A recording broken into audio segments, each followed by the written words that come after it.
السلام علیکم دوستو، آج ہم بات کریں گے حضور صلی اللہ تعالیٰ علیہ وآلہ وسلم کے 1400 سال پہلے ہونے والے معجزے شق القمر کے بارے میں، اور اس معجزے کا ایسا واقعہ جسے سن کر یقیناً آپ سب کا ایمان تازہ ہو جائے گا۔ مصری ماہر ارضیات ڈاکٹر زغلول النجر کے ساتھ ایک ٹی وی انٹرویو میں اینکر نے ان سے آپ صلی اللہ تعالیٰ علیہ وآلہ وسلم کے چاند کے ٹکڑے کرنے والی آیت کے بارے میں سوال کیا کہ اس میں کوئی سائنسی حیران کن حقائق موجود ہیں یا نہیں۔ ڈاکٹر زغلول نے جواب دیا کہ اس آیت کے بارے میں ان کے پاس ایک کہانی ہے۔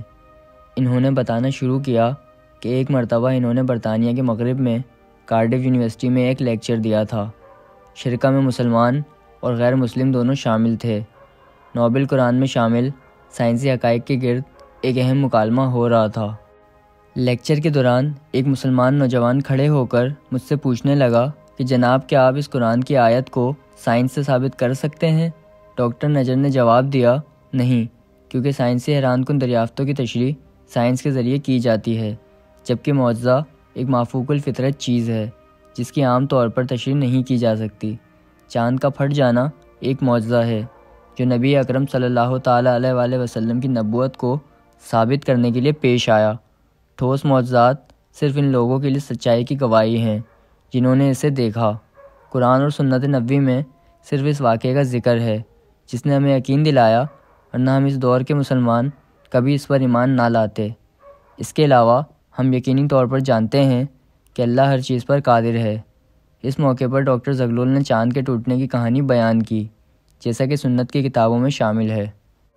انہوں نے کہا کہ حدیث کی کتابیں بتاتی ہیں کہ رسول اللہ صلی اللہ تعالیٰ علیہ وآلہ وسلم کی مکہ سے مدینہ ہجرت سے 5 سال قبل قبیلہ قریش کے ایک گروہ نے آپ کو للکارتے ہوئے کہا، اے محمد صلی اللہ تعالیٰ علیہ وآلہ وسلم، اگر آپ واقعی نبی اور رسول ہیں تو اس بات کو ثابت کرنے کے لیے کوئی معجزہ دکھائیں۔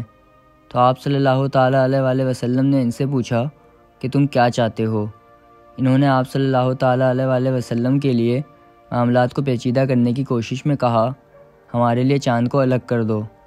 اللہ کے رسول صلی اللہ تعالیٰ علیہ وآلہ وسلم کھڑے ہو کر اللہ سے دعا مانگ رہے تھے کہ وہ ان کی مدد فرمائیں اور اس مشکل صورتحال میں انہیں فتح عطا فرمائیں۔ اللہ تعالیٰ نے ان کو انگلی سے چاند کی طرف اشارہ کرنے کی وحی کی۔ فوری طور پر چاند کئی گھنٹوں تک ایک دوسرے سے دور کھڑا 2 حصوں میں بٹ گیا اور پھر واپس جڑ گیا۔ مشرکین نے دعویٰ کرنا شروع کر دیا کہ محمد صلی اللہ تعالیٰ علیہ وآلہ وسلم نے ہم پر جادو کیا تھا۔ اس موقع پر بعض لوگوں نے وضاحت کی کہ جادو صرف حاضرین پر اثر انداز ہوتا ہے، جبکہ یہ عام طور پر ہر ایک پر اثر نہیں رکھتا۔ پھر وہ ان مسافروں کا انتظار کرنے لگے جو اپنے سفر سے واپس آ رہے تھے۔ مشرکین مسافروں سے ملنے کی امید میں مکے کی سرحدوں تک دوڑ پڑے۔ جب پہلے آنے والے نمودار ہوئے تو ان سے پوچھا کہ کیا تم نے چاند کے ساتھ کوئی غیر معمولی واقعہ دیکھا؟ مسافروں نے جواب دیا، ہم نے چاند کو 2 حصوں میں تقسیم ہوتے دیکھا، جو کچھ دیر کے لیے الگ رہا پھر دوبارہ جڑ گیا۔ اس بیان پر بہت سے گروہ ایمان لائے جبکہ باقی کافر رہے۔ ڈاکٹر نجر نے اپنی بات جاری رکھی کہ اس موقع پر ایک برطانوی مسلمان نوجوان نے اپنا تعارف برٹش اسلامک پارٹی کے سربراہ داؤد موسیٰ پٹکاک کے طور پر کرایا۔ انہوں نے کہا کہ جناب اگر آپ مجھے اجازت دیں تو میں اس معاملے میں اضافہ کرنا چاہوں گا۔ میں نے کہا پلیز کریے۔ انہوں نے وضاحت کرتے ہوئے کہا، اسلام قبول کرنے سے پہلے جب میں مذاہب میں تلاش کر رہا تھا تو ایک مسلمان طالب علم نے مجھے تحفے کے طور پر قرآن کا ترجمہ دیا۔ میں نے اس کا شکریہ ادا کیا اور اسے گھر لے گیا۔ جب میں نے کتاب کو کھولا تو پہلی صورت مجھے نظر آئی وہ چاند کا باب تھا، جس میں نے پڑھا قریب آ گیا ہے اور چاند پھٹ گیا ہے۔ میں نے اپنے آپ سے کہا، کیا یہ بیان صحیح ہے؟ کیا یہ ممکن ہے کہ چاند پھٹ جائے اور پھر دوبارہ جڑ جائے؟ کون سی طاقت اس کا سبب بن سکتی ہے؟ اس کے بعد میں اپنی زندگی میں مصروف ہو گیا۔ پھر بھی اللہ جانتا تھا کہ میں سچ کی تلاش میں کتنا مخلص تھا۔ چنانچہ ایک دن میں ٹی وی دیکھنے کے لیے بیٹھا تو ایک برطانوی اینکر اور 3 امریکی خلا بازوں کے ماہرین کے درمیان ٹاک شو آ رہا تھا۔ شو کے میزبان سائنسدانوں پر الزام لگا رہے تھے کہ وہ ایسے وقت میں خلائی دوروں پر فضول خرچی کر رہے ہیں جب زمین بھوک، غربت، بیماریوں اور پسماندگی کا شکار ہے۔ وہ ان سے کہہ رہا تھا کہ زمین کی تعمیر نو کے لیے اس قسم کی رقم خرچ کرنا زیادہ بہتر ہوتا۔ تینوں خلا بازوں نے اپنے موقف کا دفاع کرتے ہوئے جواب دیا کہ اس طرح کی ٹیکنالوجی زندگی کے بہت سے پہلوؤں جیسے میڈیسن، صنعت اور زراعت میں وسیع پیمانے پر لاگو ہوتی ہے۔ انہوں نے مزید کہا کہ پیسہ کبھی ضائع نہیں ہوتا، بلکہ اس نے انتہائی جدید ٹیکنالوجی کی ترقی میں مدد کی ہے۔ اپنے مکالمے کے دوران انہوں نے اس سفر کا ذکر کیا جس میں ایک آدمی چاند کی سطح پر اترا، کیونکہ اس کی سب سے زیادہ قیمت خرچ ہوتی ہے، جو کہ 250 ارب امریکی ڈالر سے زیادہ بنتی ہے۔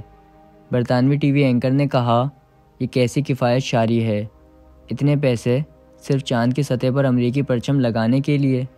انہوں نے جواب دیا کہ نہیں، اس کا مقصد امریکی پرچم لگانا نہیں تھا، بلکہ چاند کی اندرونی ساخت کا مطالعہ کرنا تھا۔ ہم اصل میں ایک ایسی دریافت پر پہنچے ہیں جس پر لوگوں کو یقین کرانے کے لیے اس رقم کی دگنی لاگت آئے گی، اور پھر بھی وہ کبھی یقین نہیں کریں گے۔ شو کے میزبان نے استفسار کیا کہ یہ حقیقت کیا ہے۔ انہوں نے جواب دیا، ایک دن یہ چاند پھٹ گیا تھا اور پھر دوبارہ جڑ گیا تھا۔ شو کے میزبان نے پھر پوچھا، آپ کو اس کا احساس کیسے ہوا؟ سائنسدانوں نے تبدیل شدہ پتھروں کی ایک پٹی تلاش کرنے کے بارے میں جواب دیا جو چاند کو اس کی سطح سے کور اور پھر دوبارہ سطح تک کاٹتی ہے۔ پھر انہوں نے زمین کے سائنسدانوں اور ماہرین ریاضیات سے مشورہ کیا، جنہوں نے وضاحت کی کہ ایسا واقعہ کبھی نہیں ہو سکتا جب تک کہ چاند ایک دن الگ نہ ہوا ہو اور پھر دوبارہ جڑ نہ گیا ہو۔ برطانوی مسلمان نے کہا، میں نے اپنی کرسی سے یہ کہہ کر چھلانگ لگا دی کہ اللہ تعالیٰ نے امریکیوں کو مسلمانوں کے لیے ایک معجزہ ثابت کرنے کے لیے 100 ارب ڈالر سے زیادہ خرچ کرنے پر مجبور کیا، جو 1400 سال قبل محمد صلی اللہ تعالیٰ علیہ وآلہ وسلم کے لیے پیش آیا تھا۔ یہ مذہب سچا ہونا چاہیے۔ انہوں نے مزید کہا، میں قرآن کی طرف واپس گیا اور سورہ القمر کی تلاوت کی، جو اسلام قبول کرنے کا میرا دروازہ تھا۔ امید کرتا ہوں کہ آپ کو آج کی ویڈیو پسند آئی ہوگی اور اس ویڈیو سے کچھ نیا جاننے کو ملا ہوگا۔ اگر آپ کو یہ ویڈیو پسند آئی ہے تو پلیز لائک اور سبسکرائب کریں۔ شکریہ۔